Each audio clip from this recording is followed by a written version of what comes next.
आज मोखाडा तालुक्यातील खोडाळ्यावरून आडोशी ग्रामपंचायत, बोटोशी ग्रामपंचायत, कुर्लोद ग्रामपंचायतमध्ये जाणारी जलजीवनची पाईपलाईन तुटल्याने संपूर्ण पाणी रस्त्यावर आले। त्यामुळे टनमधील रस्ता तुटला आहे। टप्पा असल्याने प्रवाशांना ये-जा करताना त्रास सहन करावा लागतोय। एका बाजूला खड्डे तयार झाले, माती, दगड रस्त्यावर आले आहेत। ती पाईपलाईन आतापर्यंत बऱ्याच वेळा रिपेअर करण्यात आली आहे।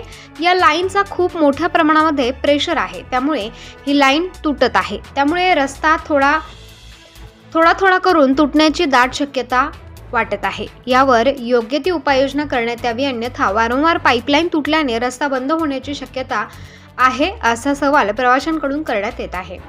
प्रतिनिधी रघुनाथ गांगुर्डे, मोखाडा, पालघर।